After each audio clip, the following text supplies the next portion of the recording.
Good afternoon dear students. आज हम नया चैप्टर पढ़ रहे हैं a visit to Jammu and Kashmir. A visit to Jammu and Kashmir state, how pleasing is to hear these words.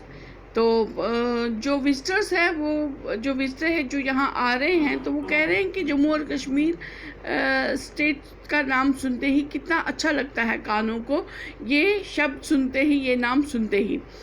Jammu and Kashmir is a beautiful state, ये बहुत सुंदर स्टेट है। हमने अपनी जर्नी जो है वो स्टार्ट की जम्मू रीजन से। जम्मू रीजन जो इस स्टेट का रीजन है, और हम यहाँ से स्मॉल बसेस में, छोटी छोटी गाड़ियों में हम जम्मू से हमने अपनी जर्नी स्टार्ट की। तो सबसे पहले जम्मू सिटी आती है, जो कि जम्मू रीजन का इम्पोर्टेंट सिटी है। यहाँ के जो लोग हैं वो डोगरी लैंग्वेज बोलते हैं। जम्मू के लोग डोगरी लैंग्वेज बोलते हैं, उनको डोगराज कहते हैं। और ये जो डोगराज हैं, ये अपनी बहादुरी के लिए माने जाते हैं। जम्मू एक बहुत ही इम्पोर्टेंट सिटी है, और ये सिटी जो है, ये तवी रिवर के बैंक्स पे बनी हुई है। तवी रिवर के किनारों पे बनी हुई है ये सिटी।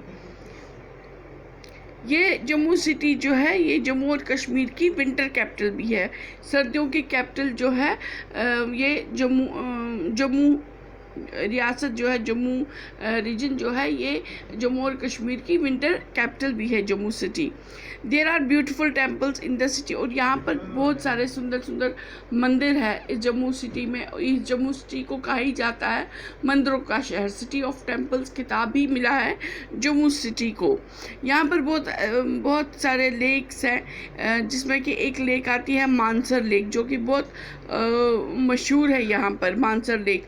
और यहाँ पर श्री माता वैष्णो देवी की गुफा भी आती है, जहाँ से कि बहुत दूर दूर से भक्त और श्रद्धालु आते हैं यहाँ पर माता के दर्शन करने के लिए।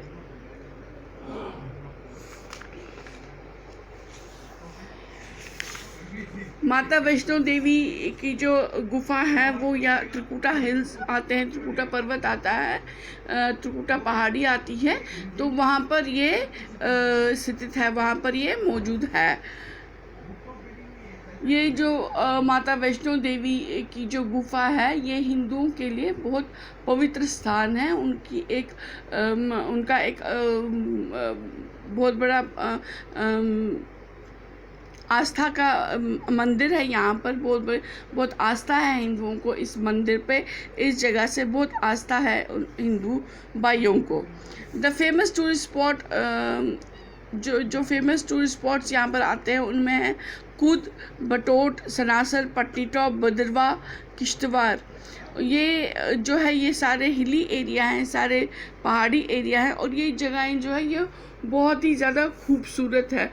खूबसूरती के लिहाज से ये बहुत ही सुंदर है, और ये पिकनिक स्पॉट्स भी, फेमस टूरिस्ट स्पॉट्स भी यहाँ पर माने जाते हैं। टूरिस्ट यहाँ पर आते हैं, कुछ दिन रुकते हैं, और यहाँ की सुंदरता का मज़ा भी लेते हैं।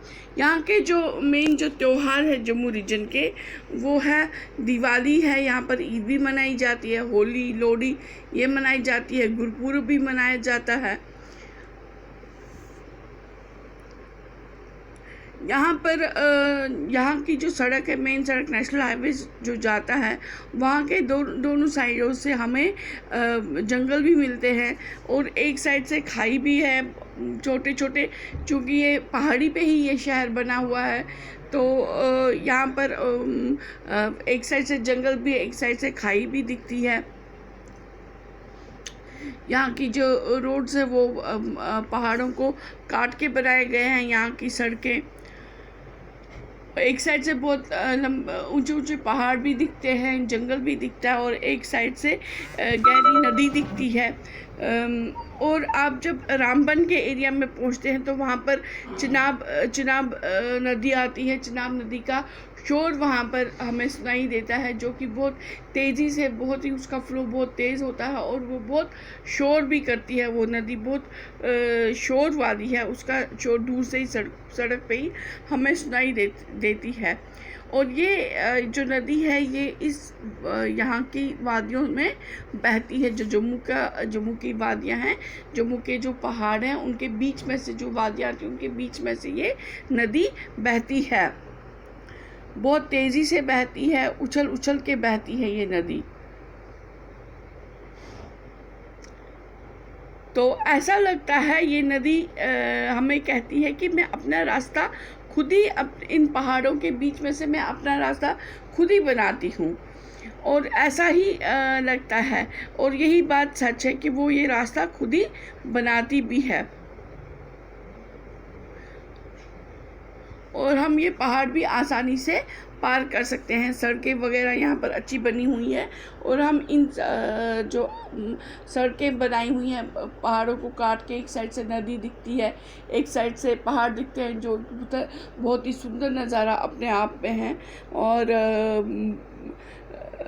इन पहाड़ियों को पार करके, इन सड़कों के ज़रिए हम पहाड़ियों को पार करके आगे बढ़ते हैं। और जब यहाँ बहुत बारिशें होती हैं, जब रेनी सीज़न होता है, मानसून का टाइम होता है, उस टाइम पे ये जो सड़कें हैं, जो जम्मू से कश्मीर के लिए जो सड़क जाती है, राजमार्ग जो है, नेशनल हाईवे जो है, वो ज़्यादातर ब्लॉक हो जाता है इन रेनी सीज़न में, क्योंकि वहाँ से लैंडस्लाइड्स हो जाते हैं।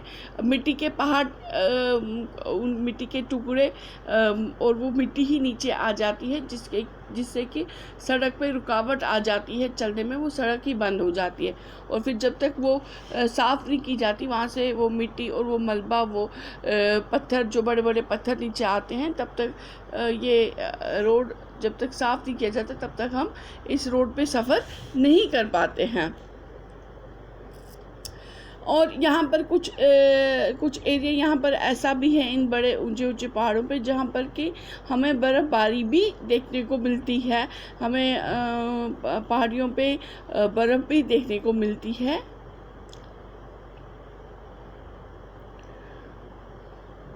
और सर्दियों में जब बर्फ़ पड़ती है, अक्टूबर नवंबर के महीने से जब बर्फ़ पड़ना शुरू हो जाती है, तो तब हमें पहाड़ियों पे बर्फ़ दिखती है। और कई बार तो इतनी बर्फ़ दिसंबर के महीने में या जनवरी के महीने में, ज़्यादातर दिसंबर के महीने में जब बर्फ़बारी बहुत होती है, तो तब भी ये रोड जो है ये बंद हो जाता है। बर्फ़ की वजह से ये रोड बंद हो जाता है।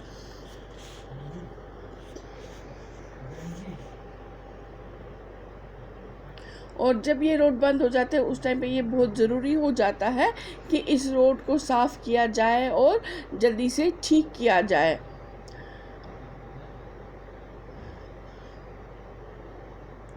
क्योंकि जब ये रोड बंद होता है, तो फिर गाड़ियों की आवाजाही भी बंद हो जाती है। ज़रूरत का सामान भी लोगों तक अच्छे से नहीं पहुंचाया जाता है।